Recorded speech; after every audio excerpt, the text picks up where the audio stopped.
Olá, eu sou Rodrigo Guedin e este é o Nós da Internet, podcast sobre pessoas da governança da internet no Brasil. Nós estamos novamente no FIB, desta vez em Belém do Pará, para as gravações de parte dessa temporada.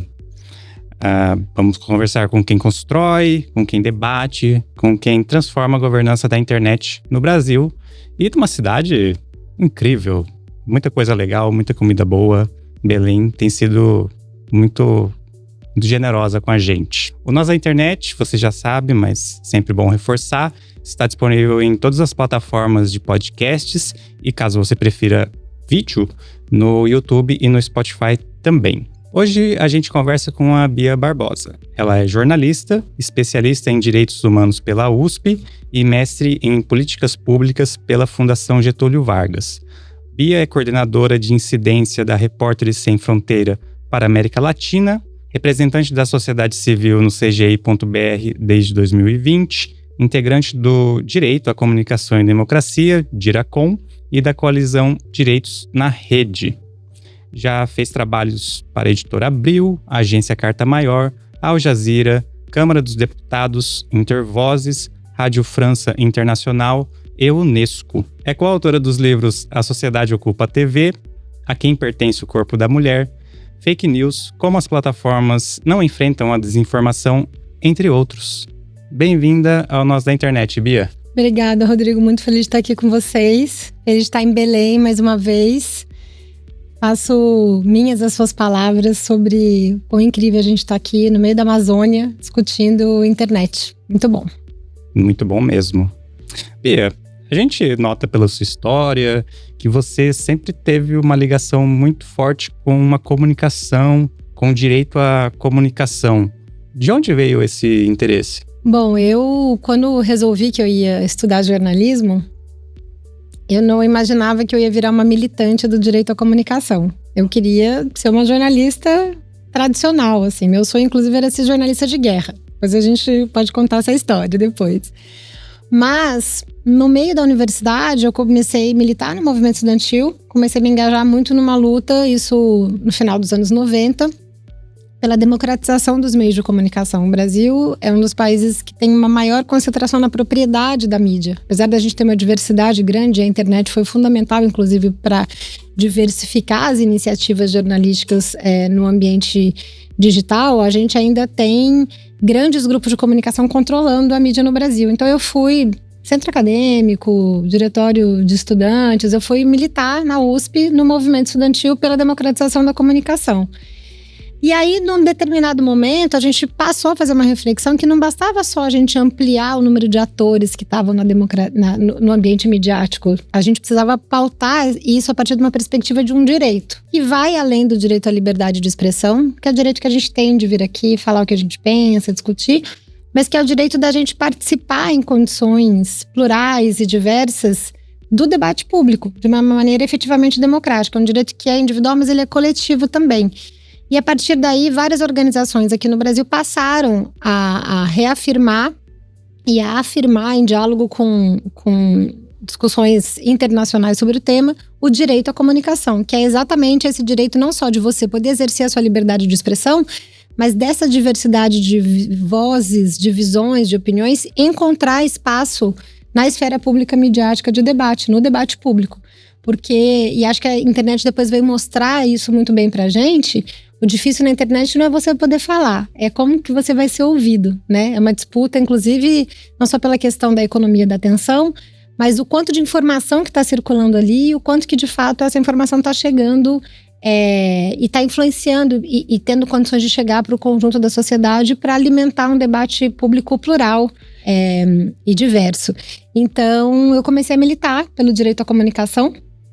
Quando eu estava no final da universidade, ajudei a construir um coletivo que tinha isso como bandeira e sigo militando hoje no DIRACOM até não sei quando, porque a gente ainda está muito longe de ter o direito à comunicação efetivado e garantido no nosso país. A gente tem uma diversidade maior de atores falando, a gente tem iniciativas jornalísticas, a gente tem comunicação popular, comunitária, sindical, meios locais de comunicação, meios hiperlocais, né? E a gente continua tendo um universo importante de meios de comunicação mais históricos e tradicionais no país, mas a gente ainda tem um debate público muito pouco plural e diverso do ponto de vista de todas as visões e opiniões que existem numa determinada sociedade. Basta, para trazer o exemplo aqui de Belém, né, o quanto que a gente viu vozes que vieram para a COP ganhando muito mais visibilidade internacional na discussão sobre mudanças climáticas do que as vozes da própria Amazônia que estavam aqui, né, querendo,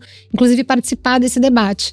Então é uma luta que a gente acha que não vai terminar e que ela vai ganhando novos contornos e novos desafios, inclusive com a forma como o ambiente digital tem se organizado hoje, se a gente for pensar, por exemplo, na questão da desinformação, que era um tema que não estava lá atrás, né? Antes, quando eu comecei a militar na universidade, quando eu cursava jornalismo, a gente discutia a democratização da comunicação para falar, às vezes, sobre manipulação midiática. Hoje a gente precisa falar sobre desinformação, né? Ainda mais na era da inteligência artificial, o quanto que esses desafios de você, de fato, garantir um debate público não só plural e diverso, mas baseado em fatos, né, baseado em dados, baseado na realidade, ele passa a ser uma agenda emergente. Então, é uma luta que a gente brinca, lamenta, na verdade, né, que a gente não deu conta dos desafios históricos do século XX ainda em torno da garantia do direito à comunicação, e a gente já está com os novos desafios do século XXI pela frente. Essa é uma coisa curiosa, que parece que as pautas vão se somando antes das que já existiam serem resolvidas, e existe na comunicação, é muito debatido aqui no FIB, as que são relacionadas à internet. Eu confesso que às vezes me bate um desalento, fico um pouco desesperançoso com o nosso futuro. Como você faz para manter o otimismo? Eu brinco, tem um autor que a gente usa muito na comunicação, que é o Gramsci, e ele fala que ele é pessimista no diagnóstico e otimista na ação. Então, o diagnóstico, de fato, ele é pessimista. Se a gente for olhar a quantidade, não só no campo da comunicação e da agenda de liberdade de expressão no Brasil, mas em vários, para garantia e o exercício de vários outros direitos. Então, ele é um diagnóstico difícil. E no campo da governança da internet também. Se a gente olhar para os desafios que são colocados hoje, para a gente conseguir garantir uma internet aberta, interoperável, plural, que promova os direitos humanos, que seja acessível de maneira universal e significativa para todos os cidadãos e cidadãs no mundo, o diagnóstico é muito difícil. Mas se a gente não for otimista na ação, se a gente não pegar esse diagnóstico, que ele é muito, de fato, desafiador, e a gente não for otimista na ação, aí a gente entrega os pontos mesmos. Eu brinco que aí é melhor a gente voltar para academia de ginástica, assistir série, e não fazer, né? E desistir de lutar, porque a luta não vai ser fácil, a gente sabe que a luta não é fácil.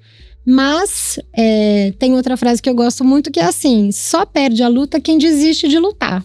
Se você desiste de lutar, você já está derrotado. O não a gente já tem, né? Então vamos seguir encontrando brechas, acho que construindo alianças. O FIB, inclusive, e os diferentes eventos que o CGI busca organizar, são espaços fundamentais para a gente construir articulações, para a gente construir alianças, para a gente pensar em como fazer junto, né? A organização em que eu milito não trabalha sozinha, a organização em que eu trabalho, que é a Repórteres Sem Fronteiras, também não trabalha sozinha. A gente tem alianças com organizações que atuam em defesa do jornalismo no mundo todo. E eu acho que é isso, juntando esforços, né, compartilhando princípios e crenças, a gente pode ter conquistas importantes, como a gente já teve aqui no Brasil, para várias agendas relacionadas à governança da internet. E aí a gente vai enfrentar os desafios e vamos perder muito, né? Talvez o balanço seja mais negativo do que positivo no final, em termos dos sonhos que a gente corre atrás e que a gente eventualmente não consegue conquistar. Mas eu acho que a gente parado não pode ficar, né? Então, acho que a luta é uma coisa que me move desde muito jovem, desde muito pequena.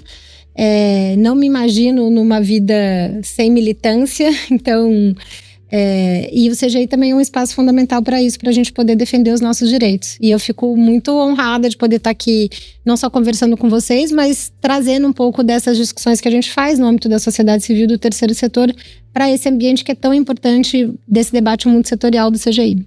Um dos seus livros trata da desinformação. O que você conseguiu levantar e que está ali naquele texto? É um livro pesquisa que eu fiz em companhia com dois militantes, colegas militantes, jornalistas também, o Jonas Valente e a Helena Martins. Naquele momento a gente quis olhar para os termos de uso das plataformas de redes sociais para entender o que havia de previsão ali para o enfrentamento à desinformação. A gente estava no cenário da pandemia no Brasil, né? A gente viu o quanto que a gente sofreu e quantas vidas a gente perdeu no Brasil por conta da desinformação. Acho que um universo grande, obviamente, é fruto da catástrofe que foi a Covid-19 no mundo todo. Nós perderíamos muitas milhares de vidas no Brasil em relação a isso, mas a gente perdeu mais em função da desinformação que prevaleceu naquele momento, não só em relação a medidas de isolamento que precisavam ser feitas, mas em relação a vacinas mesmo, né? Foi muito triste a gente ver o Brasil conseguindo, inclusive, desenvolver vacina, distribuir vacinas aqui, e muitas pessoas não se vacinando, não tomando vacinas contra a Covid e adoecendo ou morrendo, e muita gente perdendo muita gente porque a vacina também tardou para chegar, né? Então, a gente muito motivado por esse ambiente de entender assim, como que a gente pode enfrentar a desinformação no Brasil, olhando para a nossa parte, mas entendendo que o debate está estruturado dentro de plataformas, principalmente de redes sociais, que tem uma arquitetura específica que favorece, né, a disseminação de conteúdos que são sensacionalistas, que buscam, né, sempre um maior engajamento e manter o usuário preso ali naquele ambiente, e que para isso abre mão, inclusive, da veracidade dos fatos, porque isso engaja muito mais do que a mentira, engaja muito mais do que a verdade nesse sentido. A gente falou, vamos olhar para a responsabilidade dessas plataformas, né? Isso tudo quando o Brasil estava começando a discutir a agenda de regulação de plataformas digitais. A gente no CGI, a gente ainda estava muito engatinhando nessa questão 5 anos atrás. Então, a gente resolveu olhar para os termos de uso dessas plataformas e ver o que existia ali de fato de medidas para conter a desinformação. E a gente descobriu que praticamente nas 5 principais plataformas naquele momento não existia praticamente nenhuma medida efetiva de enfrentamento à desinformação. E aí a gente faz uma série de recomendações naquele momento. Algumas delas se superaram em função do próprio avanço tecnológico, então a tecnologia mudou, as redes sociais passaram a funcionar de uma maneira diferente, mas o triste ver é que várias ainda são bem funcionariam para hoje, né? São recomendações que são válidas ainda de hoje serem feitas e apresentadas para as plataformas digitais. Mas, infelizmente, eu acho que hoje a gente está numa situação pior do que a gente estava lá atrás em relação à disponibilidade dessas empresas de enfrentar a desinformação e de enfrentar o discurso de ódio, de enfrentar outras violências que acontecem no ambiente digital. Quando o Brasil começou a discutir, logo depois da pandemia também, ainda no contexto de isolamento social, eu lembro que o Congresso Nacional ainda não estava funcionando de volta, a gente estava funcionando remotamente, para o acompanhamento das discussões na Câmara e no Senado Federal, quando começou a ser debatido o chamado PL das fake news, mas que era um projeto de lei para trazer transparência e responsabilidade para as redes sociais no ambiente digital. E naquele momento, a gente conseguia sentar com as plataformas digitais ainda para negociar texto, digamos assim, né? Eu trabalho fazendo incidência política, então o processo legislativo é uma etapa muito importante do nosso trabalho. Então a gente conseguia naquele momento conversar com as plataformas digitais para discutir texto de projeto de lei. Hoje, isso é praticamente impensável, porque a postura dessas grandes empresas hoje é de negação, não da discussão, mas de qualquer negação de qualquer regulação possível, né? A gente, felizmente, está num período em que a gente ainda está celebrando a aprovação do ECA Digital, que foi uma grande conquista para o Brasil, dando um exemplo para o mundo como é possível você promover uma regulação democrática das redes sociais, protegendo crianças e adolescentes. Mas a gente conseguiu vencer essa batalha da aprovação do ECA Digital em função de um esforço enorme, gigante, de muitas organizações, não só que lutam pelos direitos digitais, mas que defendem os direitos da infância e da adolescência, e conseguimos superar esse bloqueio das plataformas. Mas quando a gente olha para vários projetos de lei que estão no Congresso Nacional e resultariam na adoção de medidas e de deveres das plataformas em relação à proteção de direitos, a combate de discurso de ódio e ao enfrentamento à desinformação, que foi a pergunta inicial da nossa conversa aqui, a gente vê que há uma estrutura muito organizada de lobby dessas grandes empresas. Isso não é só aqui no Brasil, isso é no mundo todo, para barrar qualquer esforço regulatório.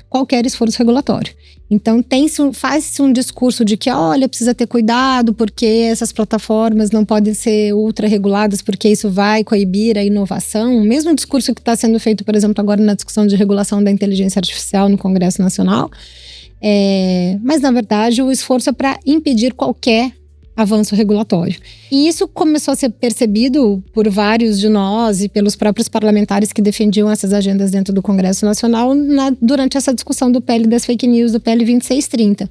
Mas depois ele ficou muito transparente para todo mundo nos discursos desses grandes CEOs depois que o Donald Trump tomou posse nos Estados Unidos. Então, acho que para quem tinha alguma dúvida de uma aliança econômica, política e geopolítica muito forte nesse contexto dos interesses do governo dos Estados Unidos com o interesse dessas grandes empresas, que a maioria está baseada nos Estados Unidos, eu acho que essa dúvida desapareceu. Então, acho que hoje a gente está num cenário mais difícil para conseguir enfrentar a desinformação no ambiente digital, se a gente depender digamos assim, da responsabilidade social dessas empresas. Por isso que a gente precisa avançar a partir de outros lugares. Inclusive, o CGI já lançou um decálogo de princípios para a regulação de plataformas de redes sociais e nós estamos trabalhando agora no desenvolvimento de diretrizes para colocar esses princípios em prática, que vão ser lançadas muito em breve. Então, a gente entende isso como uma contribuição que o Comitê Gestor da Internet pode fazer para o Executivo, para o Legislativo e para o Judiciário, no sentido da gente avançar com essa agenda a partir dos tomadores de decisão. Se no ambiente digital está mais difícil conversar com as plataformas, porque elas estão mais resistentes e organizadas, a se autorregularem e adotarem medidas que possam promover direitos e enfrentar a desinformação, coibir a desinformação. Cabe a gente fazer a nossa parte aqui para impulsionar de alguma forma os poderes da nossa república para que essa agenda possa avançar e a gente possa ter um ambiente protegido de direitos. Então, acho que por um lado a gente está mais difícil porque as plataformas não estão dispostas a dialogar e estão muito organizadas para barrar qualquer regulação, mas a gente usa os espaços que a gente tem para poder fomentar a discussão e tentar impulsionar de alguma forma decisões do Legislativo, do Executivo e do Judiciário nesse sentido. Bia, eu queria puxar a conversa mais para um lado pessoal. A produção me passou que você sempre teve o sonho de ser uma repórter de guerra. Primeiro, uma coisa bem peculiar. E me conta de onde veio esse sonho, o que te motivou a querer ser uma repórter de guerra. E se você chegou a exercer essa posição, você chegou a cobrir alguma guerra?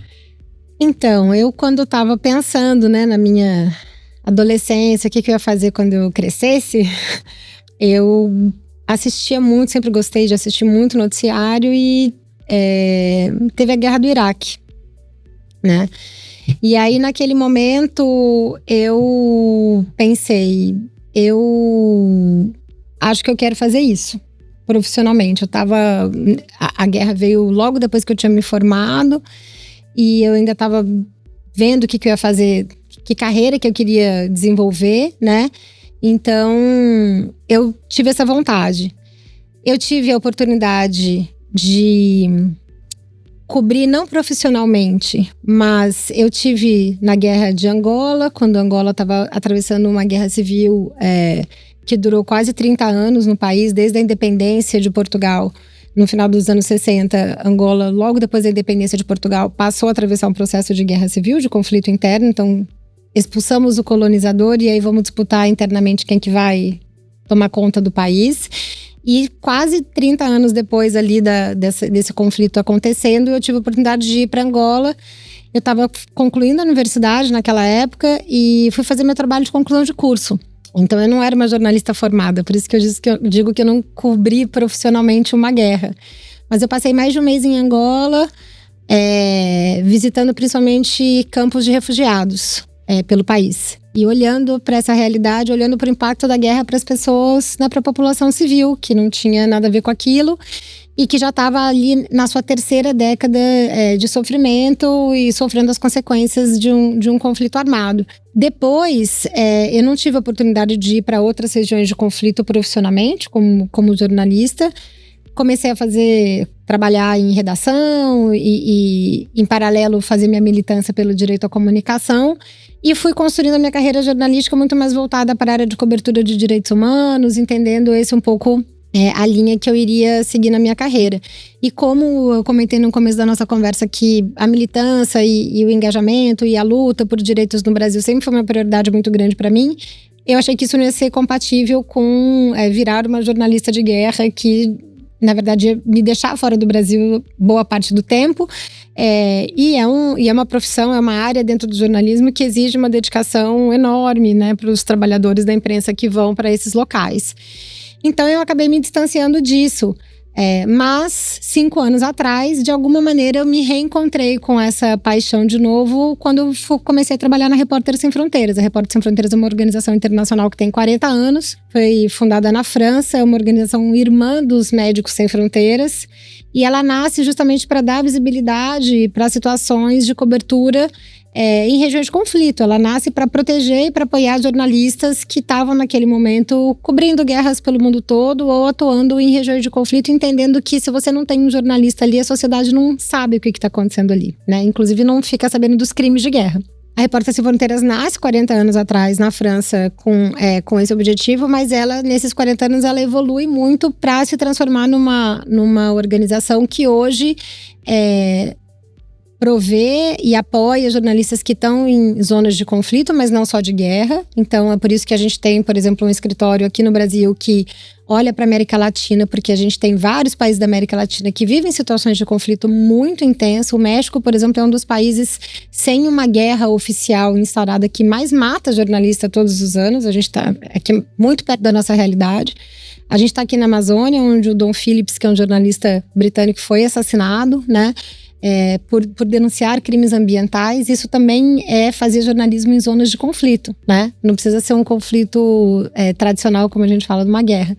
E a Repórteres Sem Fronteiras faz isso, mas ela também atua em várias outras frentes, entendendo que a proteção do jornalismo não se resume à proteção dos jornalistas, mas ela também precisa olhar para a proteção desse ecossistema informacional. Ela precisa pensar em políticas públicas que fomentem uma diversidade jornalística. Ela precisa pensar em mecanismos regulatórios do ambiente digital que impactam o jornalismo, como a inteligência artificial. Ela precisa olhar para agendas de violência de gênero, de recortes que são específicos, que o jornalismo enfrenta, e que tem a ver com a nossa agenda do digital também. As mulheres jornalistas são as maiores vítimas de ataques digitais, por exemplo, quando a gente olha para o cenário do ecossistema informacional. Então, eu de alguma forma me encontrei de novo com esse sonho ali de jovem jornalista recém-formada, para poder olhar para o que significa apoiar jornalistas. Agora eu não estou na linha de frente, mas estou trabalhando numa organização que está produzindo e pensando em apoio, como apoiar para que essas pessoas que seguem cobrindo conflitos possam continuar cobrindo, para que o nosso direito à informação possa ser garantido. A gente diz na Repórteres Sem Fronteiras que a gente não é uma organização de defesa da liberdade de imprensa, a gente é uma organização de defesa do direito da sociedade receber informação plural, diversa, de qualidade, baseada em fatos, né, de confiança, e é por isso que a gente trabalha. Retomando rapidamente Angola, você pode contar um pouco de como foi estar lá? Eu fui assim, foi meio aquelas coisas que a gente só faz quando a gente é jovem, né? Eu tinha 22 anos, assim, então eu fui com um colega que é jornalista também, Leonardo Sakamoto, que é jornalista, colunista do UOL, e nós dois a gente estava se formando naquele momento, e ele já tinha ido para o Timor-Leste, olhar para o conflito que estava acontecendo lá. Na época, era o momento da guerra do Kosovo, mas eu lembro muito dos meus professores falando assim, não vai para o Kosovo, se você quer ir atrás de algum conflito, vai para algum lugar em que a gente consegue minimamente ter contatos, ter uma rede de apoio, que as pessoas vão entender o que você está falando. E infelizmente a Angola estava, né, um país de língua portuguesa, colonizado por Portugal como a gente, estava lá passando por esse confronto de guerra civil. E aí a gente foi atrás de alguns contatos. Aí eu estudava na USP na época, tem um centro de estudos africanos muito bom na Universidade de São Paulo, e o diretor do Centro de Estudos Africanos naquela época era um angolano, que nos acolheu na casa dele, em Luanda, e junto com ele e com o apoio da Igreja Católica, a gente conseguiu andar pelo país, né? A igreja era uma das poucas instituições que conseguia passar os bloqueios, né, nas estradas que existiam ali durante o conflito civil que estava acontecendo em Angola, que era um conflito do governo que estava no poder com uma guerrilha que queria derrubar esse governo, né? Então, a gente andava pelas estradas do país para conhecer diferentes realidades e você tinha bloqueios do exército, mas você tinha bloqueios da guerrilha também. E a igreja era uma das poucas instituições que conseguia passar. Então lá a gente, com o apoio da Igreja Católica, a gente conseguiu andar por várias regiões do país. A gente não ficou só na capital. Inclusive porque a capital não estava sendo atacada, né? A guerra estava muito mais no entorno, no restante do país. E aí eu visitei mais de 10 centros de refugiados, que lá em Angola eles chamam de deslocados. E para conhecer a realidade das milhões de famílias, né, das milhões de pessoas que com as suas famílias tinham que ficar andando, fugindo da guerra, né? Porque a guerra chegava num lugar, o conflito chegava num lugar. Angola não estava o tempo em todo momento com conflitos em curso em todas as regiões. Era uma guerra de movimento, assim. A guerrilha chegava num lugar, atacava, o Estado cercava aquele lugar, bombardeava até conseguir derrotar a guerrilha ou até expulsar a guerrilha dali. As pessoas que viviam naquela região ficavam, né, morriam, eram vítimas daquilo, ficavam sem alimento, ficavam sem água, ficavam sem nada. E aí quando a guerrilha conseguia fugir, ela ia para uma outra região. Então era uma guerra que andava no país, assim. E por conta disso também, a gente também, se queria ver o conflito um pouco mais de perto, precisava andar. E aí, com vários riscos, né? Angola é um dos países mais minados do mundo, né? Então a gente tem um problema sério, assim, porque foram instaladas minas terrestres, né? Para impedir que a guerrilha conseguisse chegar a vários territórios. Então você tem que tomar muito cuidado com onde você vai andar, onde você vai pisar em Angola. Não é à toa que você tem uma população enorme de pessoas com deficiência, porque a população andava, né, nas matas, na estrada, e pisava nas minas e perdia membros. Então a gente pôde ver essa realidade um pouco de perto, assim, e também com o apoio de programas humanitários. Então a FAO estava lá também, Médicos Sem Fronteiras, Cáritas, essas organizações que em geral são de ajuda humanitária. E aí eu também tive a oportunidade de visitar centros de tratamento de crianças desnutridas, para ver um pouco o que a guerra faz mesmo com o país, assim, e com a sua população que não está em guerra, né? E foi uma super experiência, assim, foi a primeira vez que eu fui para o continente africano. Me ressignificou um monte de coisas, não só enquanto jornalista, mas enquanto defensora de direitos humanos que eu vim a me tornar depois. Então é isso, foi a primeira vez que eu fui para o continente africano, me apaixonei, tive a oportunidade de voltar para lá outras vezes e acho que é uma região que tem uma conexão cultural com o Brasil que a gente valoriza pouco. Acho que a gente conhece pouco aqui no Brasil. E eu ainda espero conseguir voltar para Angola. Nossa, muito, muito legal esse relato, Bia. Obrigada. Eu nem imagino como deva ser estar numa zona de conflito, com todos esses riscos e vendo todo o horror de uma guerra. Uma coisa, você falou que mudou perspectivas e... muda a perspectiva. E hoje, para mim, eu vejo o quanto que foi importante isso, né? 25 anos atrás... o quanto que foi importante ter tido essa experiência para fazer o trabalho que eu faço hoje. Por exemplo, para entender o que está acontecendo com os jornalistas que estão em Gaza, inclusive sendo alvos diretos, né, de assassinatos, o que está acontecendo com os jornalistas que estão na Ucrânia, o que está acontecendo com os jornalistas que estão em várias regiões. O próprio continente africano ainda tem muitas regiões de conflito em curso, né? A gente acaba sendo muito... alimentado aqui no Brasil pela mídia ocidental, então parece que a gente só está vendo, né, Gaza, Rússia, Ucrânia, Líbano e agora, né, Estreito de Hormuz. Esse é o debate, mas a gente tem muitos conflitos acontecendo pelo mundo e a gente tem muita gente querendo mostrar essa realidade. E aí o esforço que eu fiz foi tentar contar um pouquinho essa história, quando eu voltei. Muito bom. Você se mudou de São Paulo para Brasília tem pouco mais de uma década. O que te levou à capital?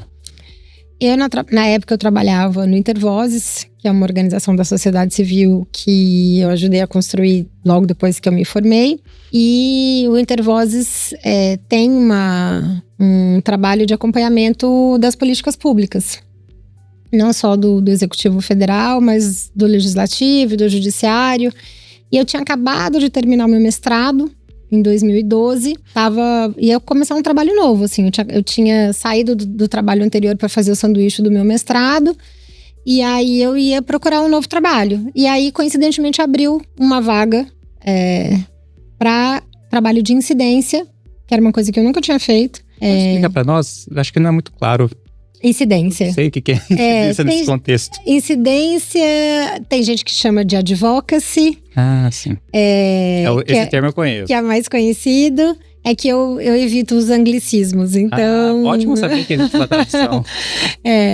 E é um trabalho, na verdade, que organizações da sociedade civil, que é o chamado lobby que as empresas fazem, mas que na sociedade civil, no terceiro setor, a gente chama de advocacy, porque a gente faz com base no interesse público, a gente não faz com base em interesses privados, né? Dos fins legítimos das empresas fazerem também. Mas a sociedade civil faz com outros interesses. Então, eu fui para trabalhar nessa área do coletivo Intervozes naquele momento, para fazer acompanhamento de políticas públicas e fazer incidência, ou seja, estimular, fomentar, dialogar e pressionar legitimamente os tomadores de decisão em relação às agendas de luta que a gente defendia para o direito à comunicação naquele momento. E aí eu fui para ficar 2 anos, me apaixonei por Brasília e nunca mais voltei para São Paulo, né, de onde eu sou. E tô lá em Brasília há bastante tempo. E continuei trabalhando com incidência. Então, depois que eu saí do Intervozes, eu comecei a trabalhar. Trabalhei uma época colaborando com a Coalizão de Direitos na Rede, que é essa articulação de entidades da sociedade civil, da qual eu participo também, que faz um trabalho muito forte de incidência sobre direitos digitais no Parlamento brasileiro e no governo federal, desenvolvendo muitas propostas, contribuindo de maneira técnica com as discussões que têm a ver com direitos digitais no país. Então, eu colaborei uma época profissionalmente com a Coalizão de Direitos na Rede e depois eu fui trabalhar na Repórter Sem Fronteiras, na área de incidência da Repórter Sem Fronteiras. Então, mudando um pouco ali do tema do direito à comunicação para o direito à informação e o jornalismo, mas tudo dentro da mesma seara. Mas deixando de fazer um trabalho, né, o trabalho que eu faço hoje, ele não é jornalístico. O jornalismo, na verdade, é o objeto do meu trabalho. Uhum. O que eu faço hoje é discutir políticas públicas, discutir legislação, discutir regulação, pensar em ações no judiciário que possam garantir esses direitos e trabalhar com isso para que eles sejam efetivados por meio de leis, de normas, de políticas ou de decisões do judiciário. Você, então, participou dos debates de algumas leis muito emblemáticas para a internet no Brasil, Marco Civil da Internet, LGPD. Como foram esses processos? Foi um choque, assim, no começo, né? Porque eu não trabalhava com incidência. Eu tinha tido uma experiência profissional em São Paulo antes, que eu tinha sido assessora parlamentar de um gabinete de um deputado federal, mas eu ficava em São Paulo. Mas eu gostava muito, assim, eu sempre gostei muito dessa coisa de, além do jornalismo de guerra, outra coisa que eu sempre gostei muito era de acompanhar o debate político no Brasil. Assim, eu era criança, minha mãe conta que eu ficava grudada na televisão vendo o debate eleitoral. Assim, eu sempre gostei muito da política nesse sentido. Nunca fui filiada a nenhum partido, mas sempre gostei muito de acompanhar a política e o debate político. Então, eu tinha trabalhado 4 anos com um deputado federal, mas fazendo assessoria de comunicação, fazendo jornalismo para o mandato, não lá no quente do Congresso Nacional. Quando apareceu essa oportunidade de ir para lá, pelo Intervozes, eu falei, mas eu vou aprender, né? Vou trocar a roda do carro com o carro andando, vou aprender a fazer acompanhamento e incidência política na raça ali, sem ninguém me ensinar. E a semana que eu fui morar em Brasília, minha primeira semana para trabalhar como coordenadora de incidência lá na área do Intervozes, foi a semana em que a presidenta Dilma assinou um decreto colocando o regime de tramitação do Marco Civil da Internet no Congresso Nacional em urgência. O que quer dizer isso? Você tem um projeto de lei que está lá, tramitando, e o Marco Civil já estava lá desde 2011, sendo discutido. E aí vieram as denúncias do Snowden, né? Veio aquele escândalo do Snowden denunciando que o Brasil, e inclusive a própria presidenta Dilma, que estava sendo espionada e tal. E aí a presidenta pegou e usou de uma atribuição que a presidência tem, que você pode determinar que um determinado projeto de lei ele seja apreciado em urgência constitucional. Isso significa que o Congresso tem 45 dias para deliberar sobre aquele texto.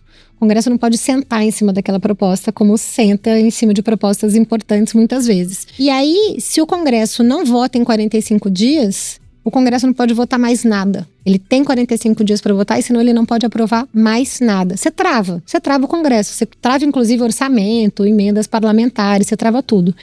Então, quando você coloca um projeto de lei em regime de urgência, todos os parlamentares começam a olhar para aquilo, porque eles vão ter que deliberar. Necessariamente aquele projeto vai votar. E eu comecei a trabalhar nesta semana, em que a gente tinha 513 deputados que não sabiam o que era o Marco Civil da Internet. 513 não, uns 500 pelo menos, porque uns 13 deviam saber.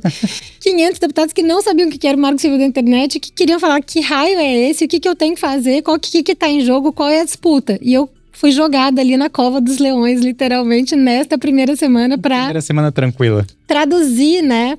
Ajudar a traduzir, junto com muitas organizações, várias que estão aqui no FIB, inclusive, para ajudar a traduzir o que era o Marco Civil da Internet para os deputados. O que é isso? Por que precisa? Por que é importante? Por que a gente tem que aprovar uma lei que garanta direitos no ambiente digital antes de uma lei que criminalize condutas? A gente vinha de um processo em que vários países do mundo estavam aprovando legislações penalistas que estavam criminalizando condutas no ambiente digital, e a gente tinha aqui no Brasil um projeto de lei do então senador Azeredo, que foi apelidado pela sociedade civil de AI-5 digital, porque ele criminalizava várias condutas no ambiente, e o Marco Civil foi uma resposta do executivo a esse projeto. Só que tinha que passar. E aí a presidenta Dilma foi lá e colocou a urgência constitucional, e aí eu comecei a trabalhar com incidência fazendo isso, ajudando os parlamentares, junto com muita gente, a traduzir o que era o Marco Civil da Internet. Então é uma das coisas que eu mais me orgulho, assim, profissionalmente, porque o Marco Civil não só virou uma legislação referência no Brasil para proteção de direitos, mas virou uma legislação no mundo, né?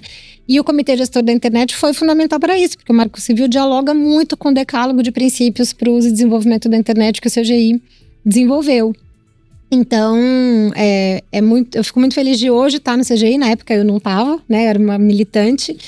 E hoje poder ver, né, que a gente entender como é que o CGI funciona, entender a importância desse espaço, dos acordos multissetoriais que a gente busca construir aqui, e como que isso pode influenciar legislações importantes para o Brasil, políticas públicas importantes para o Brasil para garantia de direitos. O Marco Civil da Internet foi uma delas. Só que logo depois que a gente conseguiu aprovar o Marco Civil da Internet, com muito esforço e graças ao empenho muito relevante do então deputado Alessandro Molon, que foi o relator do Marco Civil da Internet, no dia seguinte você já tinha 30 projetos de lei para mudar o Marco Civil da Internet. Porque assim funciona o nosso Congresso Nacional, né? E a gente que estava organizado ali numa campanha que se chamava Marco Civil Já, naquele momento, a gente falou, olha, a gente precisa seguir junto. Porque não basta ter... Primeiro que não basta aprovar a lei, ela precisa ser implementada. Mas a gente, no dia seguinte da sanção da lei, a presidenta Dilma, inclusive, sancionou o Marco Civil da Internet no NET Mundial, que foi um evento que foi organizado pelo CGI em São Paulo, em 2014. E no dia seguinte já tinha um monte de projeto para desmontar o Marco Civil da Internet. Então a gente falou assim, aquelas organizações que estavam na campanha Marco Civil Já, a gente precisa continuar junto. E a gente continuou trabalhando junto, e depois a gente veio a construir a Coalizão de Direitos na Rede, que foi fruto desse processo. Então o Marco Civil da Internet também nos rendeu uma grande coalizão de organizações da sociedade civil que atuam juntas até hoje defendendo os direitos digitais, porque foram forjadas, né, na luta juntas ali naquele momento de discussão e de embate no Congresso Nacional para aprovação do Marco Civil da Internet. E aí depois eu continuei trabalhando com incidência, e a gente foi desenhar num contexto dos mais improváveis possíveis e imagináveis. A gente tinha tido, né, o impeachment, o golpe da presidenta Dilma, a gente estava num governo que não olhava para essas agendas, a gente estava às vésperas de uma eleição que elegeu a extrema-direita no Brasil. Um contexto péssimo, eu não sei como foi aprovada a LGPD. Não sei como, não sei. Muito trabalho, muito esforço. E aí a gente também teve um papel fundamental de um outro relator, que foi o deputado Orlando Silva, que relatou a LGPD naquele momento. E a gente conseguiu aprovar a lei em 2018, num contexto impensável, assim, de ter um avanço significativo. A gente conseguiu aprovar a LGPD. Então seguimos nessa luta, né? Depois veio o PL das fake news, o 2630, que a gente foi derrotado. Agora estamos no esforço da regulação da inteligência artificial, mas foi fundamental ter tido a aprovação do ECA digital. Então acho que o parlamento brasileiro, quando consegue ouvir a sociedade civil e os diferentes atores interessados, consegue produzir legislações democráticas, equilibradas, que promovam direitos. E eu espero que a gente possa continuar aí conquistando algumas legislações importantes também, apesar das dificuldades que estão colocadas nesse momento. Mas é isso, pessimismo no diagnóstico e otimismo na ação. Vou levar isso pra vida. Bia, eu acho suspeito que você passe bastante tempo na frente de telas, no celular, no computador, trabalhando, até hoje em dia por lazer também. Você tem algum hobby, alguma coisa que te distraia, que te tire das telas? Eu passo muito tempo nas telas, porque inclusive pelo fato de trabalhar numa organização internacional, é pelo computador que a gente conversa com as pessoas no mundo todo, né? Na América Latina, na Europa, onde está a sede da organização, mas os outros escritórios também. Então eu passo muito tempo em tela, mas passo mais em computador do que no celular. Então eu ainda faço essa divisão, ainda sou mais da old school, que ainda é mais computador do que celular. Mas eu adotei uma menina há 2 anos e meio, que me forçou a sair das telas. Então a maternidade veio muito assim. Antes eu tinha outros hobbies, fazia aula de dança, fazia outras coisas. Mas agora, nos últimos 2 anos, eu ganhei uma dos empregos mais nobres da sociedade e virei mãe. Então, até para que ela não fique excessivamente nas telas também, tem toda uma agenda familiar aí de desconexão, né? Da gente poder fazer outras coisas. Então, Brasília é muito bom para isso, nesse sentido também, porque é uma cidade que permite você... Todo final de semana, o Eixão, que é uma área principal de Brasília ali, que é uma via expressa de carros, ele fica fechado para todo mundo andar de bicicleta, andar de patins, andar de skate. E a Maria, minha filha, adora essas coisas, então a gente sempre vai no Eixão fazer isso. Ela tem outras atividades também que a gente acompanha, então entramos todos ali no esporte junto com ela nesse sentido também. Mas eu adoro uma série, então a tela também é o meu momento de lazer um pouco, assim. Então, quando a gente consegue encerrar as tarefas diárias do dia, assim, lá em casa, e colocamos a Maria na cama, eu e meu companheiro, a gente vai para um streamingzinho assistir uma série, porque a gente é bem viciado nisso também. E eu gosto muito, assim, ninguém é de ferro, eu gosto muito. Mas eu acho que tem uma diferença também entre o celular e o computador nesse sentido.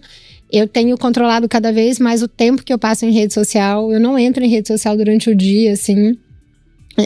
Eu uso o WhatsApp porque é um canal de comunicação de trabalho. A gente, principalmente na América Latina, o WhatsApp tem uma penetração muito importante, assim, pra gente falar com jornalistas dos países da nossa região.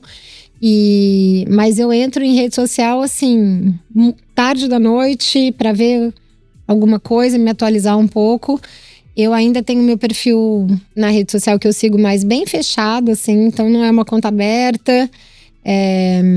Eu eduquei o algoritmo ali para me mostrar mais notícia do que qualquer outra coisa. Então também é um canal que eu uso para me informar sobre notícias de outros países, de outras, né, diferente do noticiário nacional que eu acabo acompanhando durante o dia. Mas eu acho que ainda faz mal, né? Assim, a gente precisa controlar a questão do tempo. Lá em casa tem muito controle, inclusive por causa da minha filha. E agradeço muito a todos que lutaram pelo ECA Digital para a gente conseguir transformar esse ambiente também um pouco mais protetivo para as crianças. Mas eu do ponto de vista do hobby, tirando os compromissos familiares, só tem um que é o meu favorito, que é que eu sou muito amadora, mas eu toco percussão num grupo de samba em Brasília, que é de jornalistas, advogados, ativistas, todos amadores, ninguém é profissional. E a gente se junta uma vez a cada 2 meses para tocar numa roda de samba que se chama Samba do Peleja. A gente brinca que a gente peleja, aí a gente consegue tocar bem. E é isso. E a gente no carnaval faz um bloco de carnaval, no pré-carnaval lá de Brasília também. E a gente junta, como todo mundo é muito ativista, a gente também transforma esse espaço do samba, que é um espaço de cultura muito forte, né? Inclusive do povo negro brasileiro, num espaço de luta. Então a gente faz os nossos pelejas de luta. A gente faz o peleja do 1º de maio, do Dia do Trabalhador. A gente faz o peleja em defesa dos direitos das mulheres. A gente junta essas agendas um pouco para também aproveitar um espaço de descontração e de diversão para dialogar com a população sobre temas que são importantes, assim. Então você vai ver que o bichinho da militância não desgruda da gente nem na hora do samba. Tá sempre ali. Há quanto tempo vocês têm esse... O grupo já existia quando eu me mudei para Brasília em 2013. Eu comecei a participar, ele já existia. Então o Peleja já tem mais que 15 anos já. Legal. Você comentou de séries. Uhum. Acho que todos somos culpados. Me diz aí uma favorita e o que vocês estão vendo no momento. Eu não consigo falar uma favorita. Eu já tentei fazer isso, eu não consigo falar. Mas duas favoritas?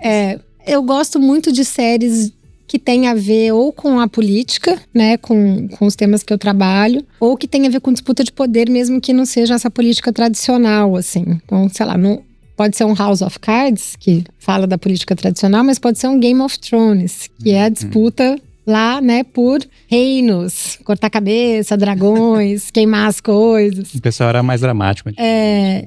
Mas eu gosto bastante, assim, de séries. E gosto muito de suspense, de investigação, de séries de crime. Quando eu era pequena, antes de eu resolver que eu ia ser jornalista, eu também queria ser delegada de polícia, investigadora. Então isso também tá no DNA. Então a gente assiste essas lá em casa, mas o meu companheiro, ele adora série de comédia e eu não suporto comédia, assim. Então a gente tem que ter as séries que a gente consegue ver junto e as séries que cada um vê separado pra gente poder seguir o nosso gosto também. Mas a última que a gente assistiu, que a gente terminou de ver a última temporada na semana passada, foi o Slow Horses, que é uma série que fala exatamente do MI5, que é o serviço secreto britânico.